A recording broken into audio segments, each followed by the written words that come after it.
he eats it and then he licks his 2 fingers. Like he's eating it and then at the end like there's a freeze frame where he just has his 2 whole fingers in his mouth. He's going. Oh, there he goes. Like. Yeah. No, he's got his like he has a piece of the burger and he like has it in his mouth and he's using his whole fingers and he's biting basically down on his hands. Oh. I haven't seen that one. You didn't watch Spider-Verse? You didn't watch Spider-Verse? Never seen it. Why not? I don't know. I never got around to it. Bro, it literally Ned didn't get around to it. Goofy guy. Came out in 2016. You had all the time. You've had 10 years to watch that movie. Bro, you have had so much time. No, yeah, you're right. One of my pet peeves is when people say they don't have time for it. You had time. Well, you just decided not to. Yeah, but you had like 10 years of time. Yeah. You had a decade. I was busy, decade. Man. I was busy. What were you? Bogus. I mean, what was I doing? You know what I Bogus. I've been busy, man. Bogus. Well, people. Movie that I'm really excited about before we officially kick off the episode is the new Jordan Peele movie, Him, coming out September 19th. I'm hype about that one. It's like a sports psych thriller. It kind of delves into the great sport myth. I think it's going to, at least. The great sport myth is like the idea that sport is like this entirely, eternally, all the time nourishing, uniting thing. And it kind of like dives. It seems, I watched the trailer. If you watch the trailer, it seems like it's diving into like the bad aspects of like no days off. Like I'm never good enough. And Bradley Beal's in the cut, glazing Philip White. Oh my, Phillip, dude, I'm get so proud accurate. of your fantasy football draft strategy. Your team is it was awesome. I'm rooting for you, pal. Why do you want Philip White's acceptance so bad, Bradley Beal? He's got it, man. He's got it. He said something like 103 million to kick him off the team wasn't enough money or something. Yeah. But your team is going. With every compliment, he shakes off $1. They're like, I'll be like, okay, I forgive you for that $1 stolen. But outside of that, Yeah, but you got to give him credit. He's working for it. Is he? Well, I mean, imagine how many comments you'd have. How many YouTube comments you think you've commented in your life? How many comments in general? On all platforms, you think you're going to get up to every $1 for Bradley Beal's contract? No idea. In your life? Philip, wait, do you want to try switching your mic? You sound a little less crisp. Fine. You're right. Hold on. But, how many YouTube comments have I left in my life? I mean, are we counting Instagram? Because you know me. Oh, all of them. Oh, hey, yeah, but you ain't getting how much was it? Like 100 million? 100 million? Yeah. Oh, like 100 million Instagram comments? Yeah, that's okay, even across all platforms, you get what's funny? There's probably someone out there that has, and they're like the saddest person in the entire world. They're like, every single one of their accounts has no profile picture. It's like some rage baity username with every comment's just rage bait. It's how they survive. They're like leeches, man. They are. But yeah, I don't know. I'm a master. I always take the bait when I. You always do, yeah. And then you end up wasting like 20 minutes trying to convince some bum of something that you ain't gonna win, man. By responding, you've lost. No, it took me a while to realize they don't even care about the truth, man. They just want you to be mad. Yeah, and they got you. Yeah, man. But they got you immediately. They wouldn't even say much too. Like, could you imagine if there were people who then there are probably people who professionally rage bait just one specific person. They look at all the content they've ever gone, and then in every video that it's possible that they'll watch, they put a comment that's rage baited specifically towards you. Like, imagine, like, I don't know, man. I think the Minecraft movie wasn't all that bad. And then you have to respond to that inertly, like, it was so bad. Oh my gosh. Yeah, I wouldn't be surprised if there's already something like that. Because the algorithm wants engagement so badly. Stuff like that. I don't know for sure, though. But people of Earth, let us know in the chat down below. Welcome back to episode 45 of Primetime with Taff and Phil. 46! 45? 46?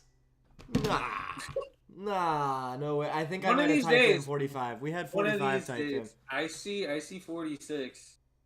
It is episode 46, actually. Welcome back to episode 46 of Primetime with Taff and Phil. I hope you're having a fantastic day. It is officially Mental Health Awareness Month. Love yourself. It's okay to not be okay. And There's we a lot of those. we also There's a had lot our of fantasy mental football draft. Yeah. Oh wait, no, it's not Mental Health Awareness Month. It's Suicide Prevention Month.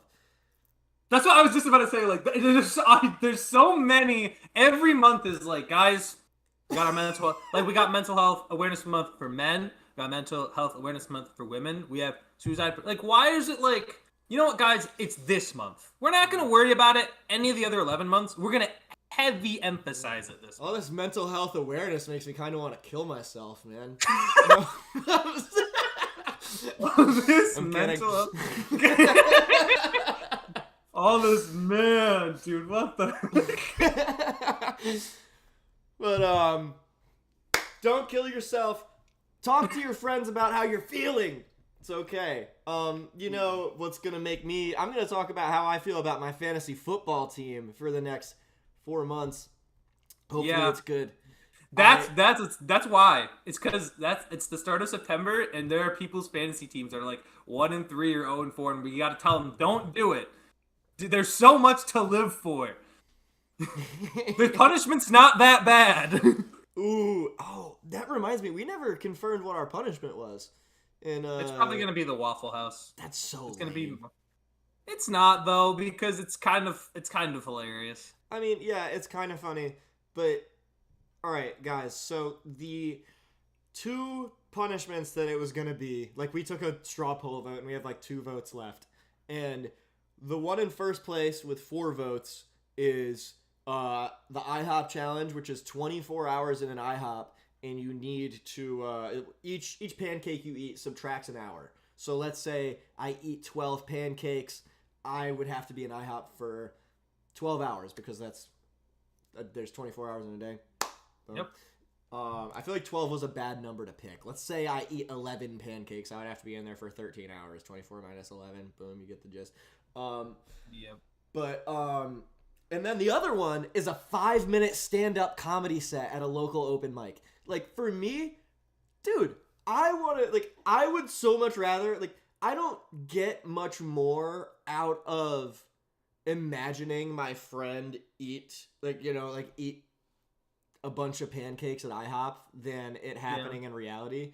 But with a 5-minute stand-up comedy set, that's an all-time story. That's something you remember forever.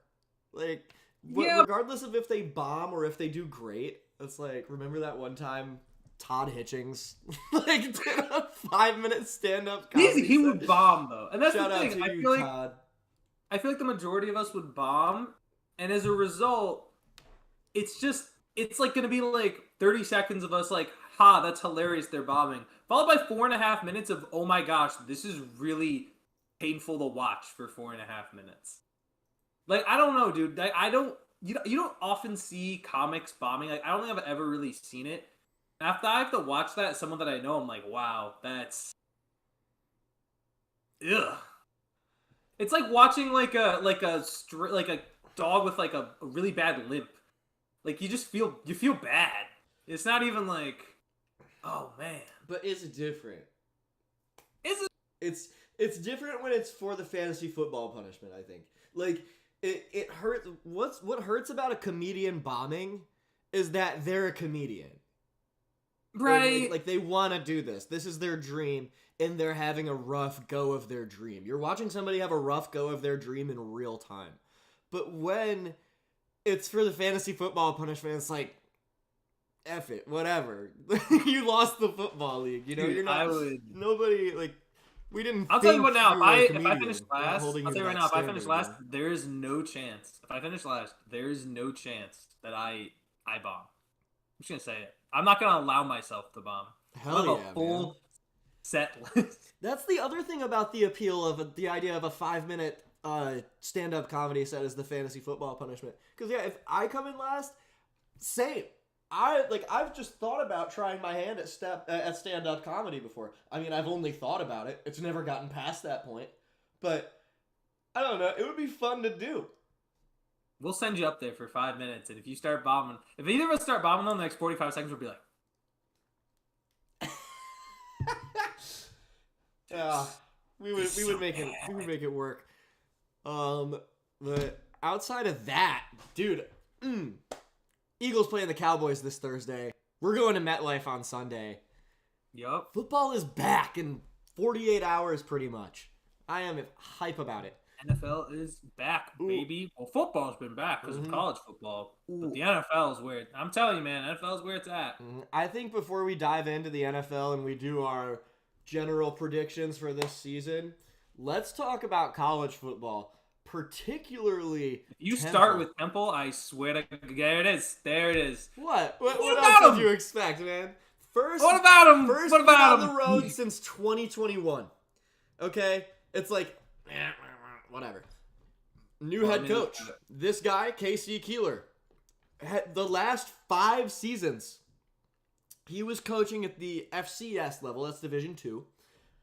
He coached Sam Houston to a Division I. He won the championship. So he coached at Sam Houston in Delaware. He was the head coach of the FCS national champion 5 years in a row. He's cracked. He coached Sam Houston up from Division II to the point where they got promoted to Division I. And now, here we are. Temple was a 2.5-point favorite against UMass the other day. 127th out of 135 teams. That was their ranking. We go out there to their home field and stomp them. 32 points, man. And I remember, so like, I work in an office where a lot of the people are affiliated with Temple Athletics. I'm going to be at every home game. And they're just buzzing about Temple, man. And I mean, I will say, like, the standards were so low. It was like they were tired of like such conservative play. Fans were.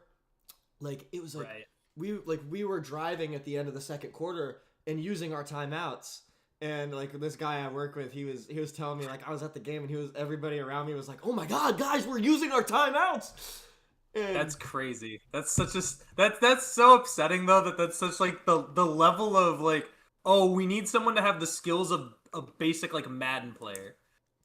Like true. Just to be able to run competent football. That's tough. That's true. But one thing I will say is like it's not like Casey Keeler is just like doing the bare minimum, at least from the outside looking in. I mean, dude, we had a true freshman. All right, our quarterback, dude, 6 passing touchdowns, 19 for 25, 268 yards. Evan Simon. Peter Clark. Okay. Shout out to Peter Clark. He's in one of my classes. Maybe we'll get him on the show. 2 touchdowns. He had one that was like, it's from London. And then there was another guy named Ryder Cush. 2 touchdowns as well. Ryder Cush. I like that name. That is a great name. Ryder Cush. And I'll wrap up the Temple talk in just a sec, but Casey Keeler was Joe Flacco's quarterback's coach way back in the day. He's proven. He's been in football for a while. After the game, the players seem to love the guy. I thought it was a little OD, but like, you know, when you get your first road win in 4 years and you do it in such resounding fashion, screw it, man, have a good time. After the win, they dumped Gatorade on him. And he was like dancing with the players and stuff. So yeah, Casey Keeler's the man. Yo, wait, let me see if any of my roommates are around because they're on the team. What Yo, Dante, Tyler, Diego. Any of y'all home? He's in the ghost house. None of them are home, but they would vouch. Okay. They would now we're just let's just pretend that Taff doesn't actually have roommates. He's just pretending. There's no one there. No one's real. It's all ghosts. It's a ghost town there. The bit that I'm schizophrenic just becomes less and less of a bit every time. Like, oh my god, yo, Joey! See that? Like he thinks Joey's there and he's not. There's a window behind my computer. You'll see it. But it doesn't matter. Okay, a window's there doesn't mean that Joey is. Joey's there. That's not an accurate statement though, because he's not. He is, but you'll just have to see. Joey will pull up on Thursday. Guys, leave a like and comment if Taff needs to go get to the hospital to get schizophrenia checked. That's all I'll say. Also, leave a like and comment if Joey's real. Don't do that. You know what? Someone's gonna make an account now that's Joey Reedy just to annoy me. That's what's gonna happen. We gotta get, because Joey Reedy's a real person and he doesn't know that this bit exists. So I've got to get him on the show before he finds out about this bit, because that would be really weird. Yeah, it's weird already. Like the fact that you're gonna have to explain to him that this is a bit. Like, how are you like good friends with Joey? Are you guys like what? I mean, like, we know so each you other. just know a guy named Joey Reedy. Well, he was, like, the first stranger I talked to at Temple. He was, like, the actual first stranger I talked to at Temple. Hold up. What's that? This isn't like, what's that show? This is like It, man. Or no, You. It's like You. Oh, God, no. It's like You. It's a usage. It's this a you thing. You just run into some stranger and you won't shut up about him. Yeah, but you... No. Why are you bringing up still Joey the confidence Reedy within me? I don't. You bringing up some random guy that you ain't talked to? No, this is because he's a good guy. I see him around Temple campus, but I never really talk to him. Like, we'll talk every now and then, and every time we talk, it's like, hey, we're both cool guys. Huh. Jay says he bullied know, Joey man. all last year. I could never bully Joey, man. But I don't know, man. This is it's a little freaky. I ain't gonna lie. I will say it's probably a little weird, but like, what are you gonna do? Shout out to you, Joey. My fault. Like I know the first person I ran to in college. I don't think I said the name once after that. I was like, oh yeah. Like, you know what? I don't even remember the name. Well, the bit. I feel like the bit started shortly after. It started like shortly after I moved to Philly. So this bit has been going for what, 9 months? Also, now I just feel like I'm getting interrogated now. Everything I say. All right, I just want to say this is not a commonly used bit. Okay, this is something that I say. It's used more often than it should be. No, it's like once in my every opinion, 2 months. Nah. It's like this random person that I know exists. It's like, yo! Anytime your Andy's camera really is on. Anytime your camera is on. Sometimes we'll be recording, sometimes we won't be. But anytime your camera is on, I guarantee you've done this. Yes. Every time my camera's on, that's just not I feel like 80%. 80% of the time. No. Like, it's more than 50-50. Probably close to 75. No! Yeah. No. It's 100%. Oh, it's 100%.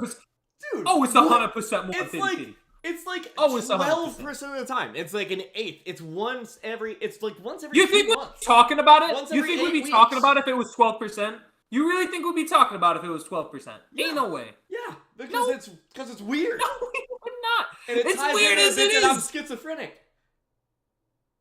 I don't know what to tell you, man. I think you're actually showing signs of schizophrenia right now by somehow not remembering this. I don't know if that's a symptom, but It's more than you're saying. I know it's more than you're saying. Shout out to Joey Reedy, man. We'll have you on the show to talk football sometime soon. I don't know if I'll tell you about this bit or not. That's the weird thing. That's the weird thing. It's like, yeah, there's no bit. You know, we don't. I guess I well, will I know tell I'll about just. the bit. You're talking about the bit after 9 months. Be like, yeah. Sometimes I just be pretend. Like, imagine telling him that's a bit. Like, yeah, sometimes I just pretend you're here and outside my house. Nope, don't give any more context than that. Just like, sometimes I pretend you're here. Oof. And you're outside my house.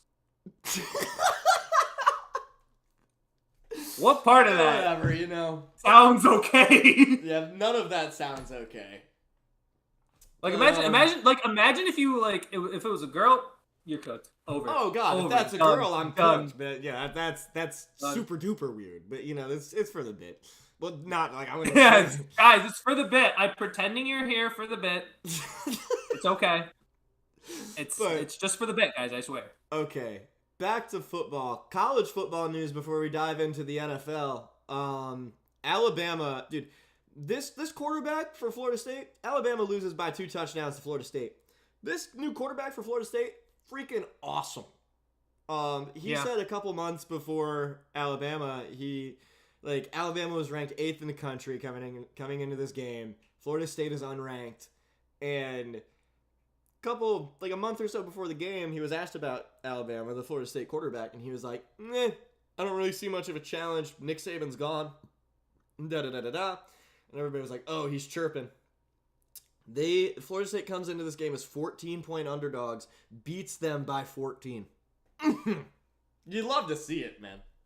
That's awesome. It was impressive. I'll give it that. Yeah, Alabama's never, but I do kind of agree with him on the fact that I don't think Alabama's been the same since Saban's been gone. But it's exciting to see. Florida State was bad. Like, who was it? It was DJ. I don't know how to say his last name. DJ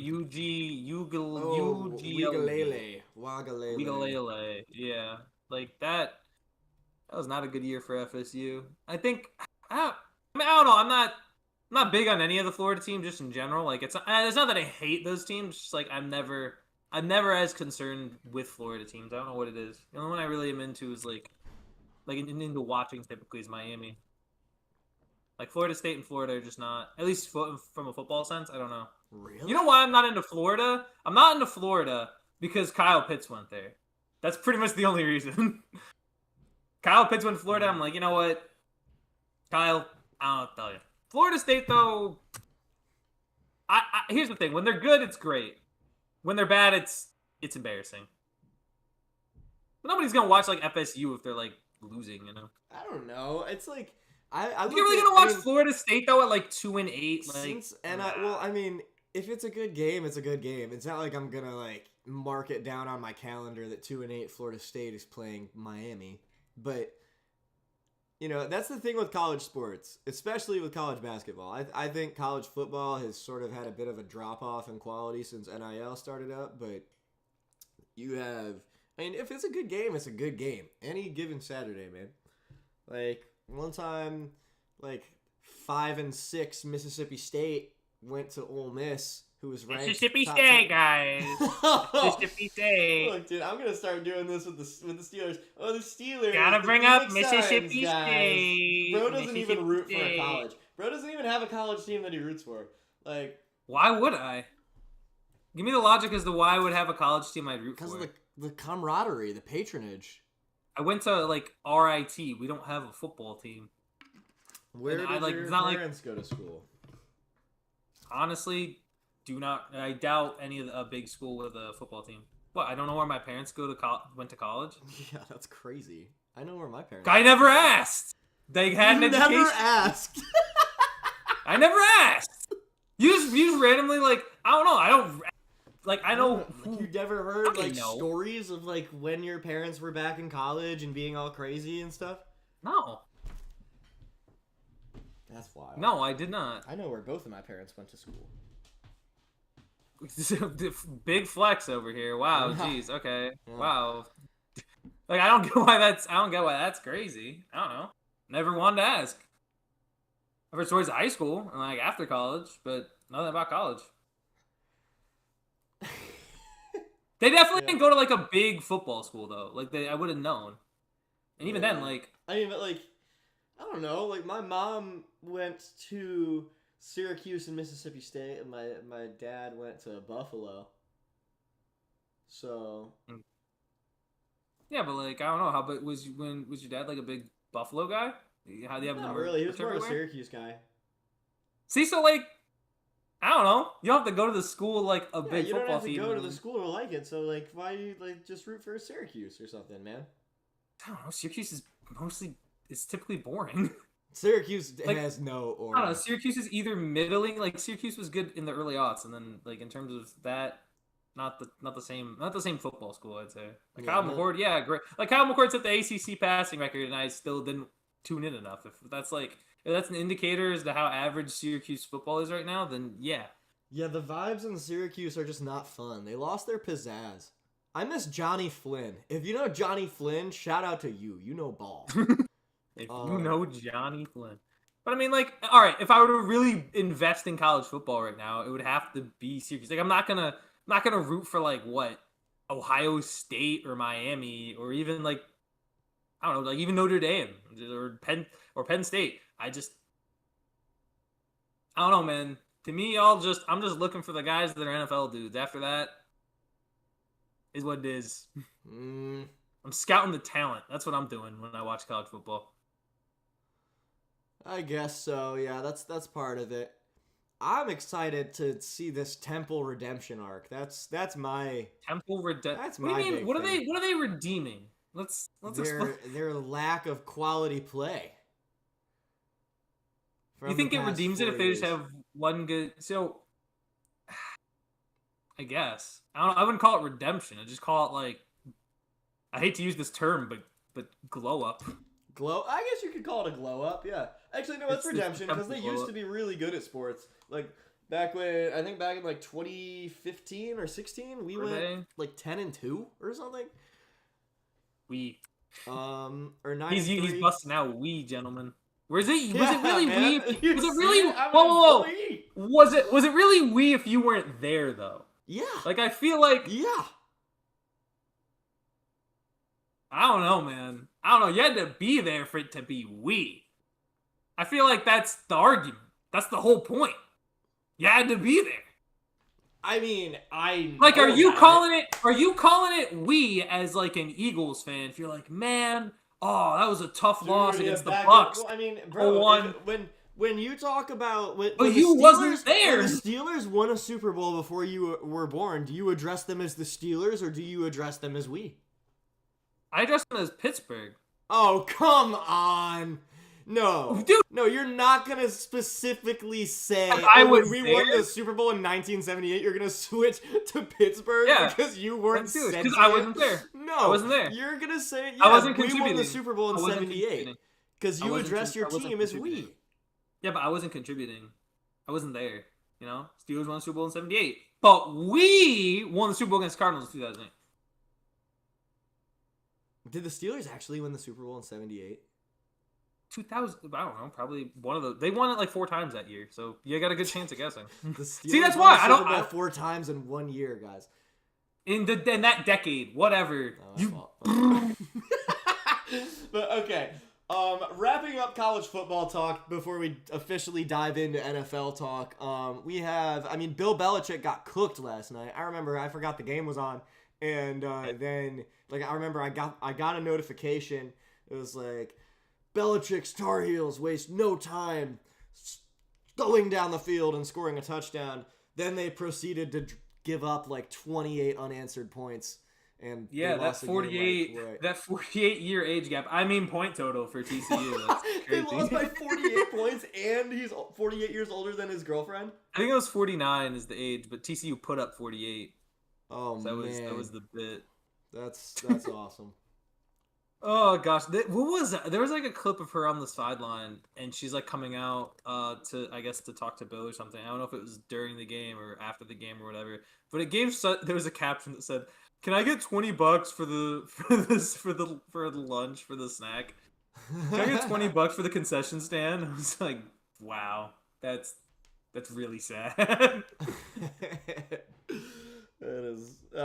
That is so weird to me. Like, to me, I can't remember if I was saying this to my mom or if I was saying this to you, but to me, personally, I don't care what goes on inside Bill Belichick's bedroom, but what's weird about this to me is how much branding they're doing for this.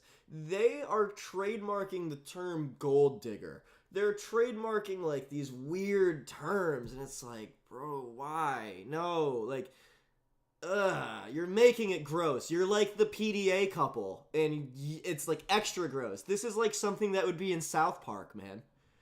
Like A little, yeah. You know what it feels like? I like, you know those girls that run OnlyFans accounts and they buy up those ads on like meme pages and stuff, and they just pop up everywhere. And then you gotta unfollow one of your favorite meme pages because then they start promoting this OnlyFans account.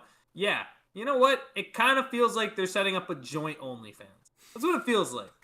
Like they're not actively doing it, but they might as well be. You know, like that's what it feels like. Don't get it any feels... ideas, Bill Belichick, please. My gosh, What's dude. so screwed up is people would probably buy that for the bit. Dude, people would make shirts, especially because like when UNC is already like blue and the OnlyFans logo is. I think that's why too. I think my brain just associates colors. Yeah. Oh, and It's like blue, light blue, same thing. One more thing before we dive into football is the U.S. Open was on yesterday. There's more tennis on. I think maybe right now. Naomi Osaka. If you know me, you know I love a good redemption arc. Naomi Osaka, she took like 3 or 4 years off from tennis because she was struggling in major tournaments. I'm trying to watch more tennis. But yeah, she was struggling in majors for 3 or 4 years when she previously was elite. And yesterday, she came in as like the 23 seed and played the 3-seeded Coco Gauff and was very composed and won the match. And it was sick to see. She seems like a woman of the people, and I hope she wins her next match. Woman of the people. She's going up against Muchava. Heck yeah. Shout out Carolina to Naomi Osaka. Muchava. That's my player of the day. Your player of the day. Mm-hmm. I like it. What a pull. Mm-hmm. And then, okay. Now, any other NFL or any other college football sports news before we dive into the meat and potatoes? Army should have won against Tarleton State, man. Army lost to Tarleton. Yeah, I knew that, but I didn't know it was to Tarleton State. That's ridiculous. Yeah, they lost to Tarleton State. You know what's also interesting, and because now I think that, you know what, that's gonna be my college team. My college team is just gonna be Army. What the thing is with them is, I watched them lose Tarleton State, and obviously, like, I don't expect kickers to make it every single time, right? I don't. But if you're a kicker in college, and I get it, you can be hype about celebrating, but man, don't be celebrate. Like, that's the thing. These college kickers, they celebrate making one kick, and then the rest of the game, they'll miss like 4. I don't know. Like, I got you, fine. You made a kick, but like, can you make more than one? And like this, I don't know. That's how I felt. So I felt watching this game, and I'm like, yep, Army's going to miss this field goal, and Tarleton State's going to get the ball, kick the game-winning field goal, and that's what happened. That is exactly what happened. I know their quarterback got hurt. I know Army's starting quarterback got hurt. Deion Coleman, I believe.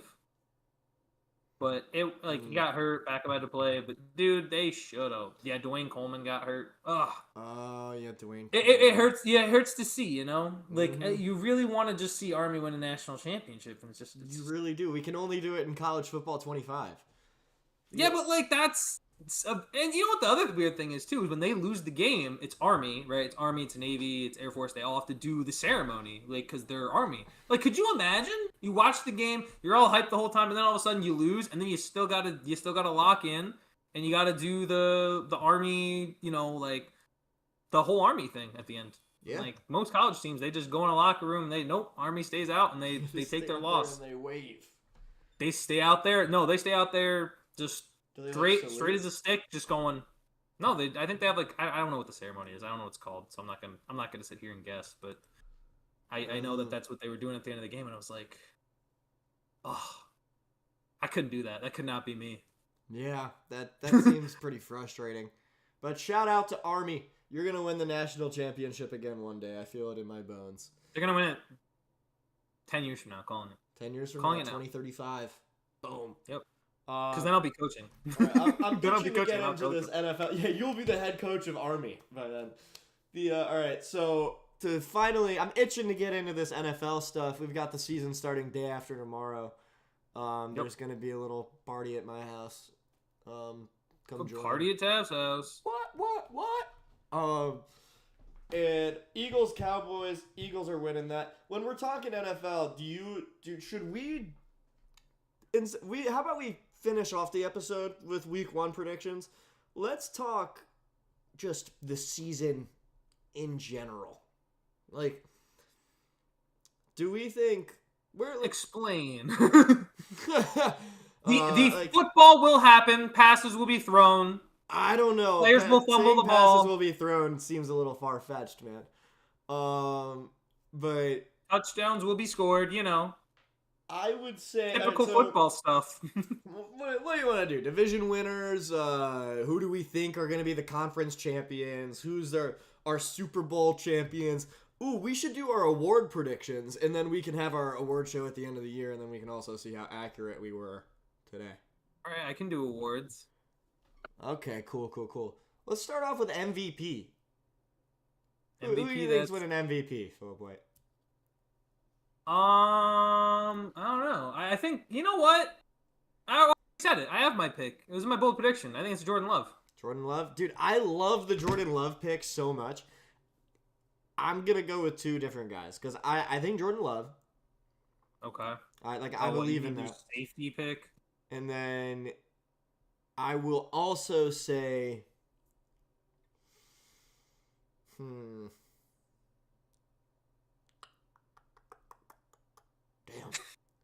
He seemed you were really ready for that question, huh? Yeah. I'm trying to think of somebody who's not one of the big five of quarterbacks. That's probably one of the ones who's gonna win it. Yeah. Logically. I would say, Joe Burrow. Joe Burrow's winning MVP this year. Now with that defense, he ain't. Yeah, he will, because he's gonna be on the field so much that his stats are gonna be insane. I think it's Joe Burrow or Jordan Love for MVP this year. But you gotta get to the playoffs though to do that, and I don't think Burrow's making it this year again. I think they do. I don't think Joe Burrow can tolerate this. He's gonna will his team to victory. It's not like he hasn't been putting in the work beforehand, but dude. All right, here's an idea. Don't lose week 1. Here's an idea. Don't lose week 1 to a team you're worse than. Also, if you have Jerome Ford on your fantasy team, start him. He's gonna go off against that Cincinnati defense. It's Swiss cheese. I'm telling you, that's probably I think that's gonna be the upset of week 1. Cincinnati loses that game. It's not even an upset at that point, man, because it happens every year. But I think it is because everybody's still picking Cincinnati to win that game, but every single time week 1 they come out against a team that they should probably beat and they lose. They did it last year against the Patriots. They came out against not even Drake May. It was Jacoby Brissett they came out against, and they looked like cheeks. They looked like they had not played NFL football. And then the next week, I remember they played the Panthers, and were very close to losing. I'm pretty sure. They had lost the first 3 games, and I think week 4 they'd finally beaten Carolina. Yeesh. That was their first win. Panthers. Yeah. You can do that, and if you do that again, which I think is gonna happen because it's happened the majority of the time since they made the Super Bowl, and it's happened a lot under Zach Taylor. You're done. You ain't making playoffs. Yeah, it's too bad. Too bad, so sad. Rough stuff. Yeah, but I don't know. I believe in Joe Burrow. Joe Burrow is too good to... As bad as his team is, he's too good to miss the playoffs. He's going to make something happen.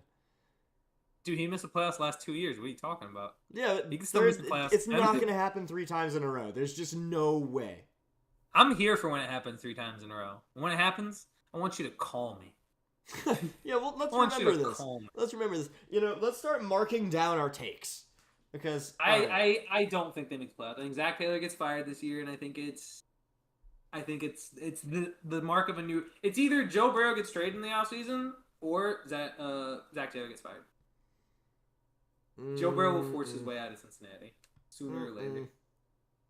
Carson Palmer did. Joe Burrow's heading down the same path. Agree to disagree. I mean, I think Zach Taylor might get fired, but regardless of what happens, the Bengals are willing their way into the playoffs. It might be that last spot, but I just don't think we see a playoffs without Joe Burrow this year, and I think he's in that MVP conversation. He's always in the conversation. I just don't think he wins it because, again, you got to win. You got to make the playoffs to win it. Like, I think it's very rare to. I think someone definitely has, but I doubt that in this current NFL landscape you can win MVP by missing the playoffs and still being amazing.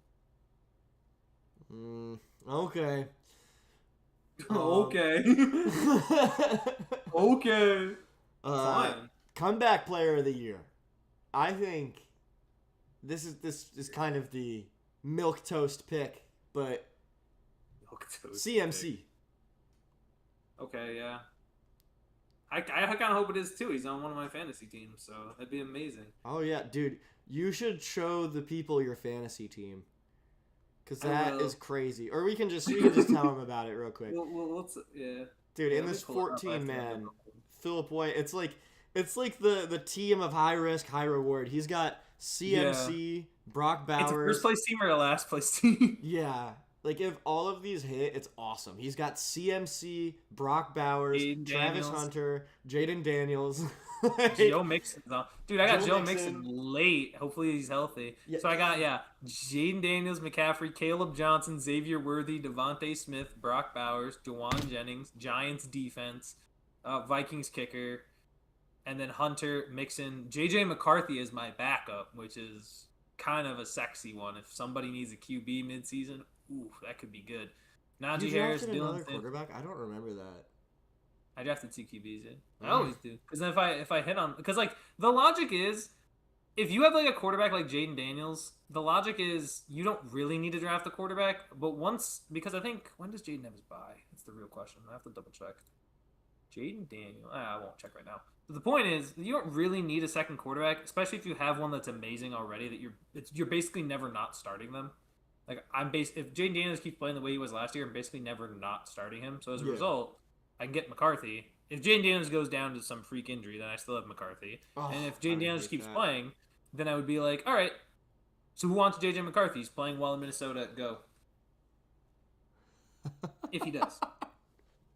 And then I just trade him for, like, I don't know, probably a better wide receiver. Phil, your aunt says, so proud of you, Philip. Me and Uncle Mort are rooting for you. I don't have an Uncle Mort, so you do have an Uncle Mort. Yeah. I don't have an Uncle Mort. I really just sounded like you do. Like you said you do. It sounded like I do? It sounded like you said you do. Guys, rewind to the first thing you said.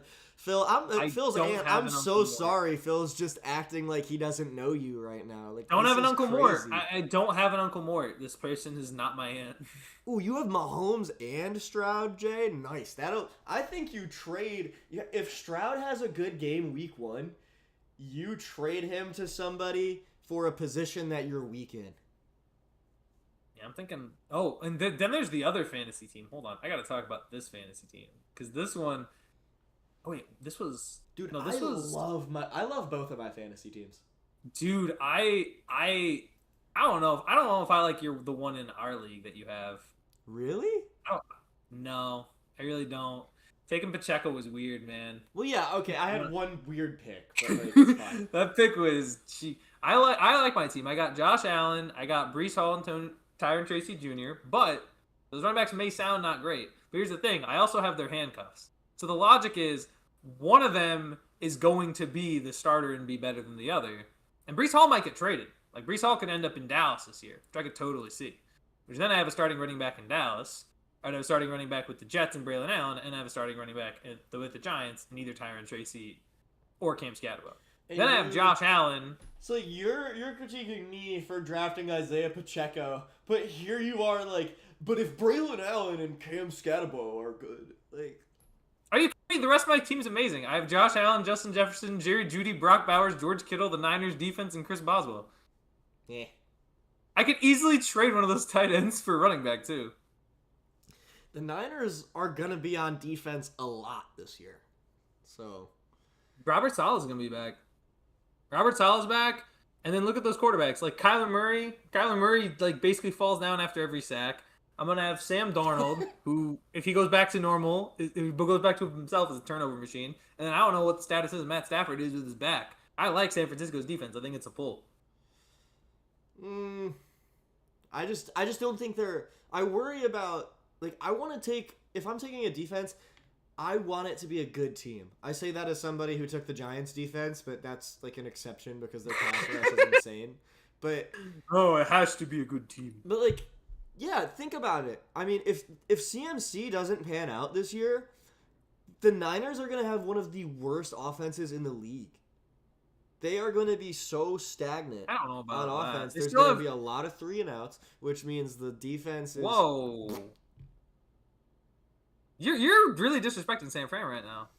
What? I mean, they've lost Debo. Ayuk, isn't he hurt? Yeah, but Debo was slow. Ayuk's still out, but they have Ricky Pearsall, Jawan Jennings, and George Kittle.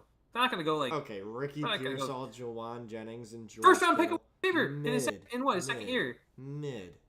That's like. How was George Kittle mid? The Jets George Kittle's the second best tight end. Don't say that, brother. Your receiving core is booty cheek. What are you talking about? What? There's not a single player on your roster that is better than George Kittle. No. I mean, not a single one. I'll say there's not a single tight end on the roster that's better. There's not name one player better than George Kittle. Garrett Wilson. Oh my God, absolutely not. You are just a hater. Who would you rather have catching a fourth down? Who would you rather have fourth and 8? You need a pass call. Who you throwing the ball to? Garrett Wilson. You're insane. You're insane. All right, fine. That's insane to me. It's George that Kittle, is so disrespectful to a Hall of Fame tight end. All right, I'll say 4th and 8. Yeah, I would rather have George Kittle catching the ball than Garrett Wilson. But this is because, I mean, yeah, but on 1st and 10, who do I want running a slant? You know, it's Garrett Wilson all the way. I want to throw it to George Kittle on 4th and 8 because I know he's gonna fall forward.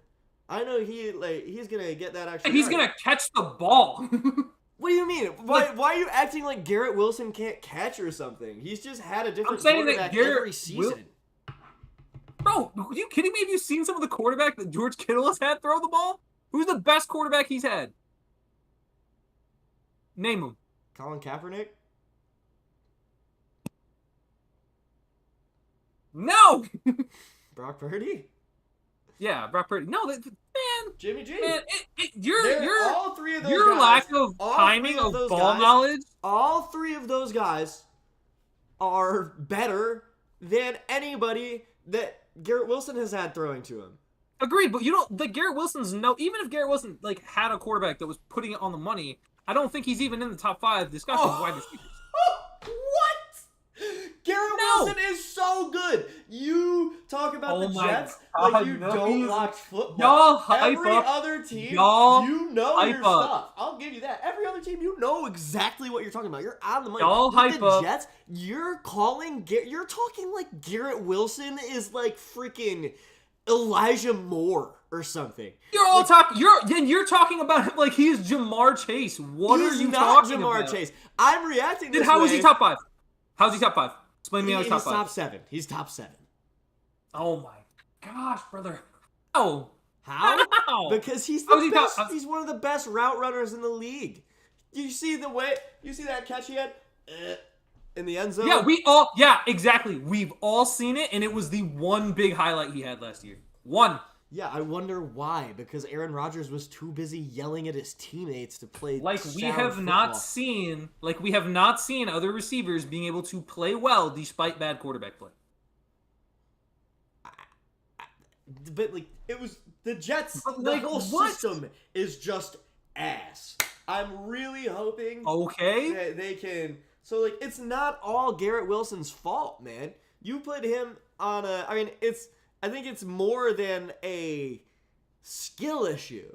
You know, this isn't you're all right. Yeah, that's exactly what I'm getting at. You're talking like this is a skill issue when this is a little bit on a macro level. Like there are better receivers right now. But there are better receivers. So you're telling me if Garrett Wilson got traded to another team right now, Where would he rank among receivers? Trade Garrett Wilson to the Raiders, and he's a dog.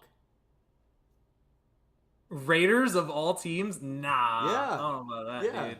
Because I said them specifically because they have a garbage scenario at quarterback. But when he's not even the best pass catcher on that team if he goes there. Exactly. What?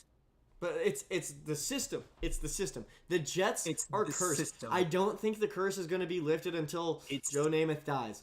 But guys, it's the system. It's the system.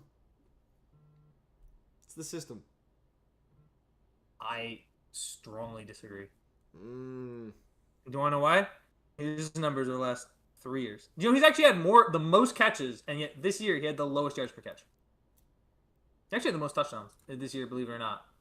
But, like, dude, I don't know what to tell you. There are receivers that are producing more, and you can talk about the offensive capabilities all you want, but 3 years in a row, this man has been consistent. But that does not make him, like, he's been consistent. But I don't think I'm putting him close to, like, these top 10 wide receivers. He's, like, fighting at the spot where he could be in the top 10. But he's not. He's, like, some days he'll be in the top 10, some days he'll not be. That's where he is right now. That's just reality. Well, I don't tell you. I don't know what to tell you. Yeah, no. I mean, he's. You can I think Justin call Fields me a is going to hater. rejuvenate him. And he's going to rejuvenate Justin Fields. It's Sure, be yep. awesome. You buy into, you know what? You buy into all of the. You drink the Kool-Aid. That's I'm fine. always drinking the Kool-Aid. Drink that Kool-Aid. Drink that Jets Kool-Aid. What choice do I have? No. But I mean, like, again, dude, like, okay. Oh, you know what? Okay, here's another example. When we talk about NFL wide receivers that have come in and been great right off the bat, 2 guys did that this year. 3 guys did that this year. Neighbors, Brian Thomas Jr., and Lad McConkey. Man. All 3. And 2 of those receivers, those first 2, went to awful situations with the New York Giants and the Jacksonville Jaguars. So, and we're having incredibly productive years right off the bat. Look, man. I'd argue. We can argue about the Jets. Those receivers might be better. We can than Garrett argue Wilson about right now. the Jets all day. I can be right about the Jets all day. It's okay. It's fine. It happens. It's fine. It's cool. Anyway, let's get back on track. Yep. Oh, Comeback also, player of the the year. second song of the day is "Good Luck, Babe" by Chapel Roan. Oh, okay, yeah. Good Luck, Babe by Chapel Roan. Banger, I like it. Yeah. So you think it's gonna be CMC? Comeback player of the year is CMC. Yeah. I mean, that'd probably be my pick, but I want to see what are the. Yeah, it's got to be. You know what? No. Aaron Rodgers. My comeback player that would be hilarious. Is Aaron Rodgers. Oh my God! Right now, I'm gonna tell you right now. First of all, he doesn't need to do a whole lot. He just needs to win 11 games. He wins 11 games, and he puts up like a respectable stat line. Because what do you mean? No, he's still gonna be an asshole. He's still Aaron Rodgers, the man, hasn't changed. It's just Aaron Rodgers, the idea. Dude, Aaron Rodgers, the idea. I think it works, man. I'm gonna tell you right now, it doesn't okay. The other thing that you have to understand, the Pittsburgh Steelers defense is still gonna be good again. Like it's a raw constant. Well, Aaron Rodgers. It's so hard for quarterback. I understand that, but that team is going to give him a lot of. That team's going to force turnovers, right? Like the Steelers are just going to force turnovers. They do it very consistently. Aaron Rodgers is going to have more possession. Aaron Rodgers in chat says it's comeback. It's season. comeback season. Yeah, exactly. It is comeback season for. It's not even AR-12. It's AR-8 now, and you know what? Just like Brett Favre before him, when he went to the Vikings, Aaron Rodgers is going to go to the Steelers, and I think he's going to surprise some people. He's going to surprise you. Well, we'll find out on Sunday. Oh my God, we're going to have so much to talk about. I can't wait. If we win, I think we do win. Yeah, I like that you're saying if you win because it's gonna be a big Well, hold on. It ask. depends on how we win. If we win close, it'll be like, it's all right. But if we win by like a couple touchdowns, ooh, that's gonna It's be. not gonna There's gonna be happen. some Jets fans walking. I don't know, man. All it takes is one bad Justin Fields play, and that's a very easy thing for him to do. I saw him play it those. takes multiple bad Justin Fields plays. I don't know about that. What makes you say that? You really okay? Let me ask you this: do you think that Justin Fields, like, what would you predict Justin Fields' stat line to be against the Pittsburgh Steelers? Oh God, like see exactly the second 190 yards, a passing touchdown, and a rushing touchdown, and 2 interceptions. See that's being generous to me. I don't know what to tell you. I think that's generous. I think personally that's a little generous. When you got sideline to sideline linebacker, Mr. Patrick Queen, who I still think is a little overrated, but still a very good sideline to sideline linebacker. And then, dude, Peyton Wilson. I'm telling, and then I think, I'm letting you know now, this defense is always scary. You got some I'm not young scared tackles. of your defense, Philip White. You have Cam Hayward and Alex Highsmith and T.J. Watt and Patrick Queen and Peyton Wilson. Not to mention my boy young buck Jack Sawyer's gonna get some reps. Meh. Oh. We can talk about Jets Steelers on Sunday. Let's talk about these awards. Cause man, all right. So we've got MVP. We've got comeback player of the year. Mm-hmm. Defensive player of the year.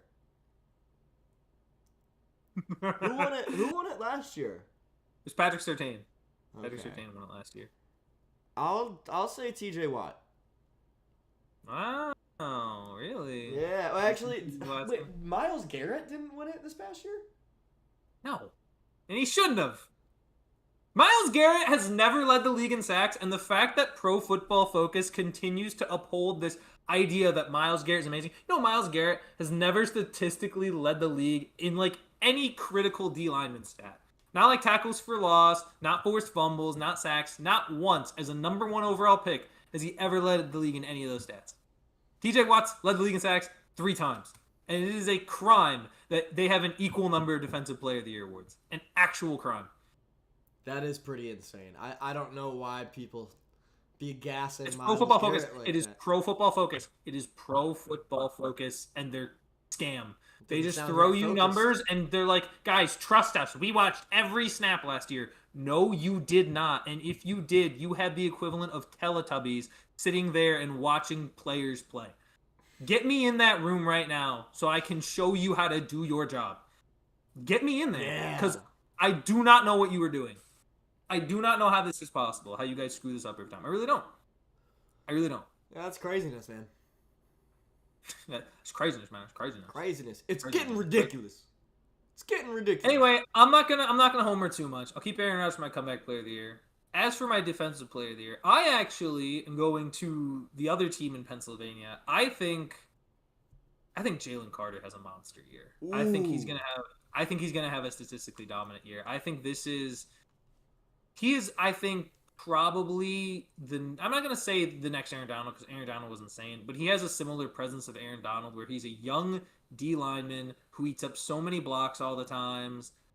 I think he's going to get in there. He's going to make a lot of impact plays this year for Philadelphia, especially because now they lose Josh Sweat to free agency. They're going to need some guy to get home and get to the quarterback. I think it's Carter. I think Carter has a big year. My other guy could be Aiden Hutchinson, but I'm worried how he looks coming back healthy because I think he was probably going to win it last year if he didn't get hurt. Actually, yeah. But those would be one of my 2. Give me Aiden Hutchinson.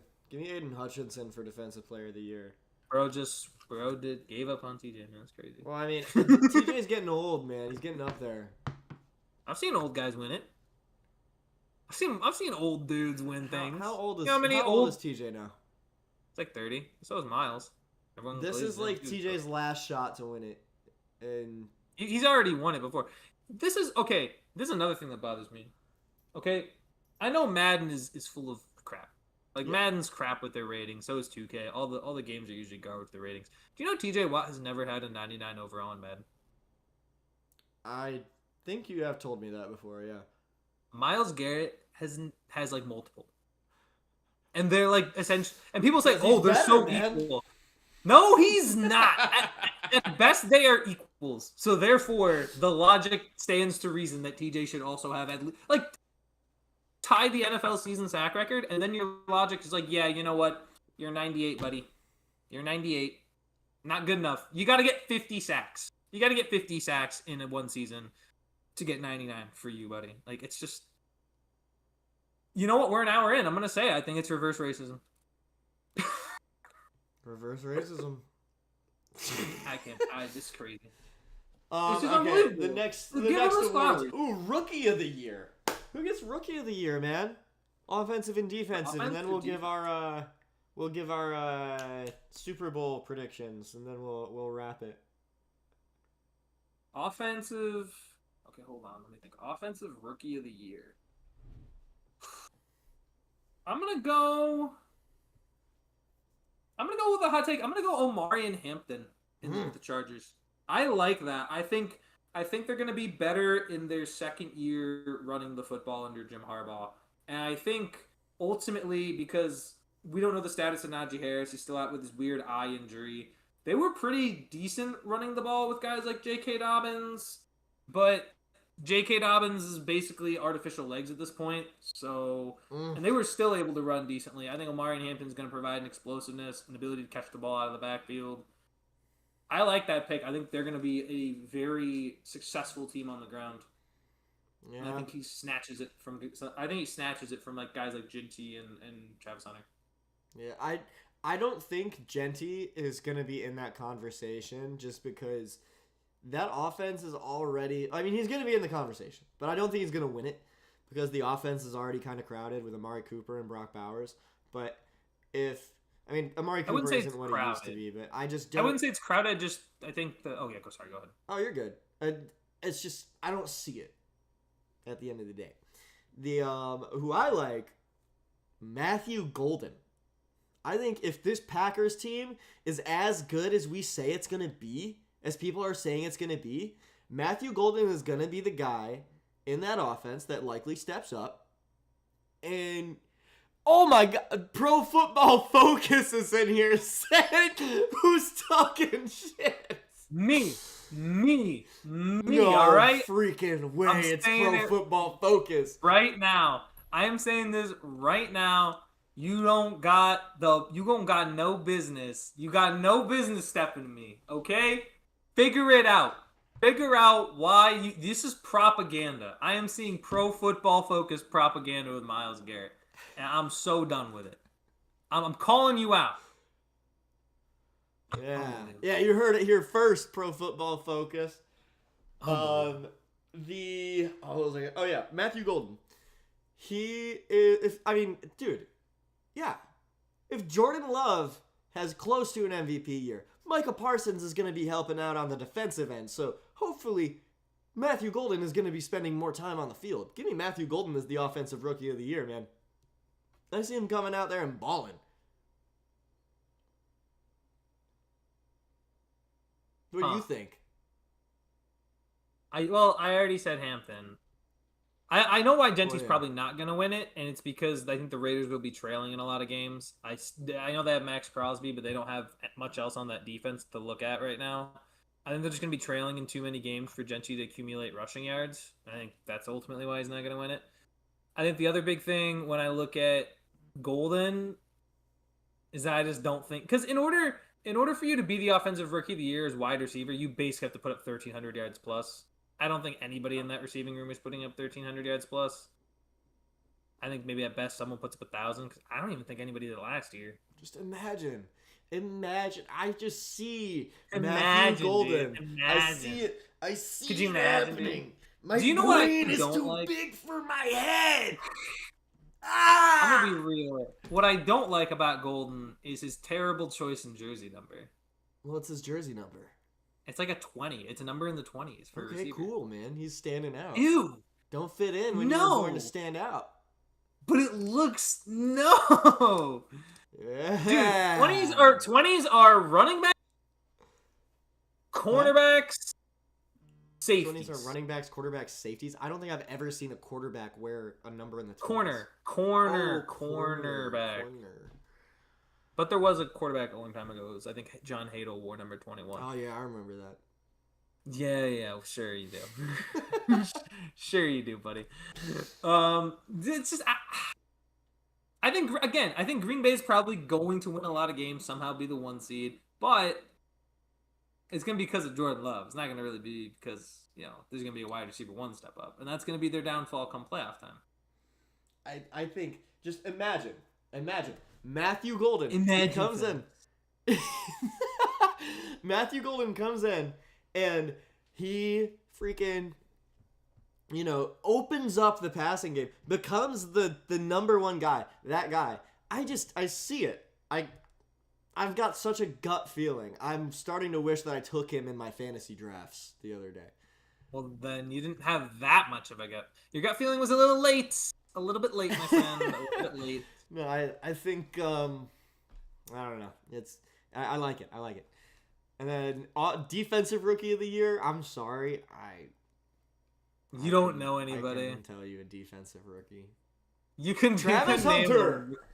Wow, no, it's not going to be Travis Hunter. Honestly, no, this one's easy. It's Abdul Carter. I'll ride with you on that, or you could make my pick Dude, like, let's do our predictions. Doesn't know a defensive rookie. Yeah. Give me. I was just gonna say Reggie Jones. I was about to say a Temple player. Give me Reggie Jones for NFL Rookie of the Year. Nah, I think it's gonna be Abdul Carter. There's so many. There's gonna be so many free Giants rushers. If that defense is as good as we think it is, there's gonna be so many free Giants rushers. I think he's gonna be one of them and just accumulate sacks left and right. I don't think you don't think he'll be getting beaten to the punch by guys like Brian Burns or Kayvon Thibodeau? No, those are the guys that go. No, because they're gonna be taking care of those guys. Those are the guys that are gonna probably get double teamed. Like, first of all, Dexter Lawrence is getting double teamed on that D line. That's number 1. Defense is insane.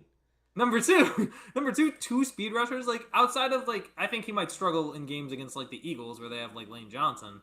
But Dallas, and I'd even argue Washington's offensive line is going to have trouble. I think just Jaden Daniels is going to be able to avoid more pressure. Dak's not going to be able to. And then,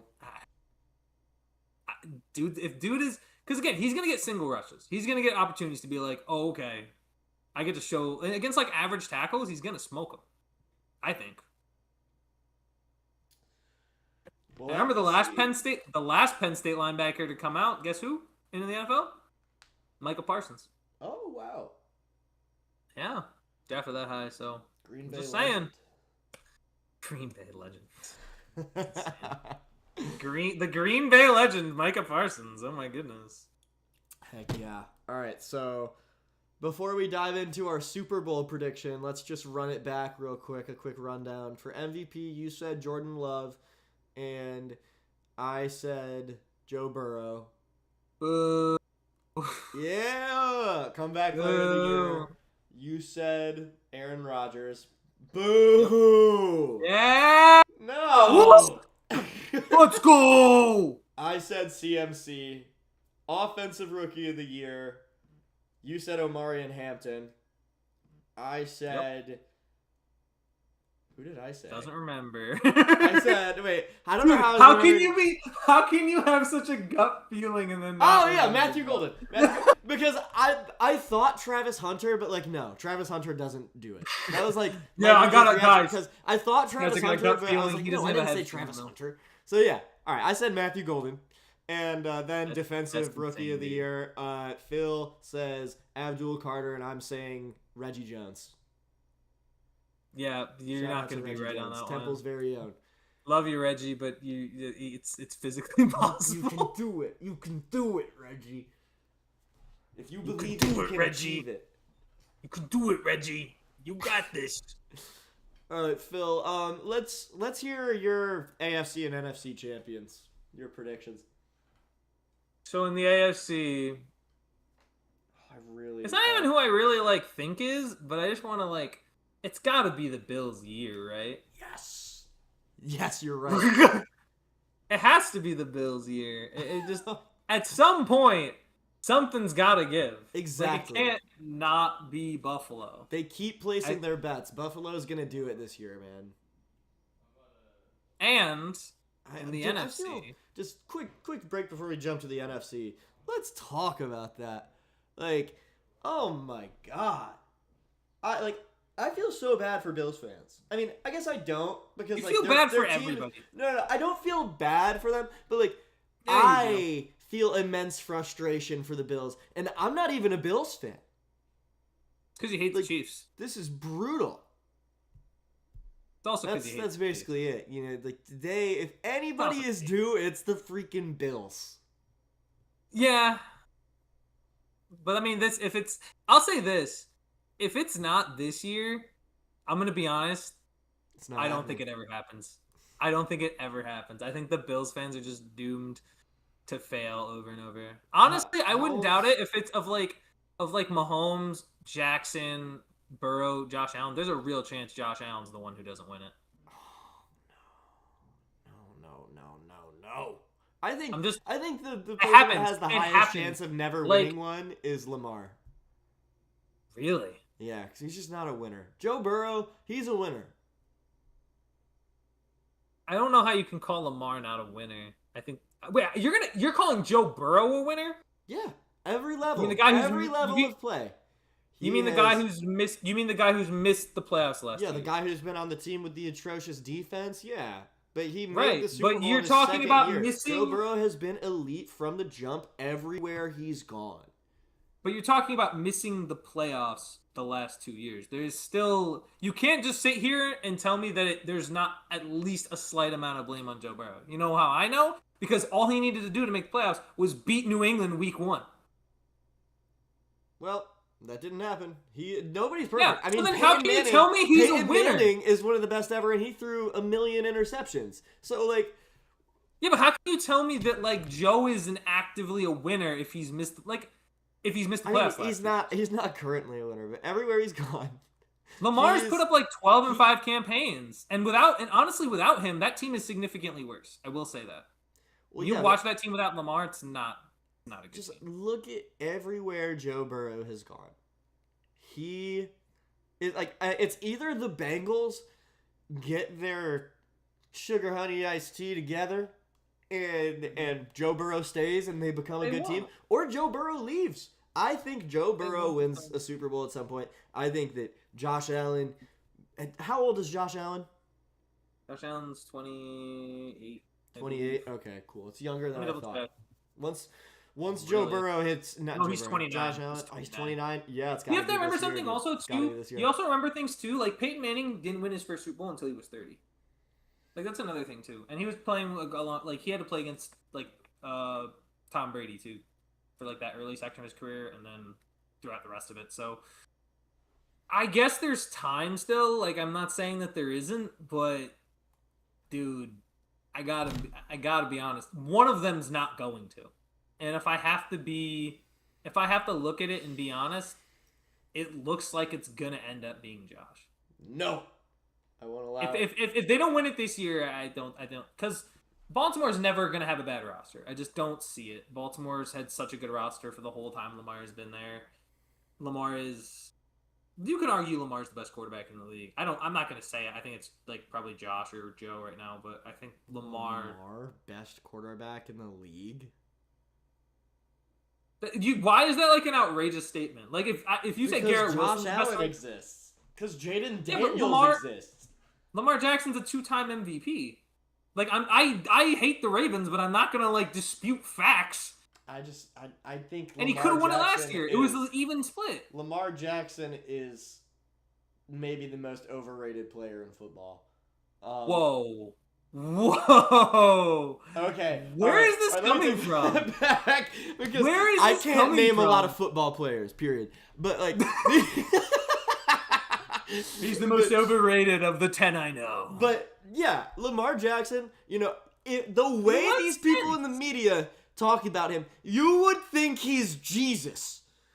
This guy can't. The Bills, he comes to Buffalo and loses by 2 touchdowns every time. Okay. Okay. Okay, we need to have a... Honey, sit down. We need to have a conversation. Let's hear Honey, it. listen. Okay? Let me say this.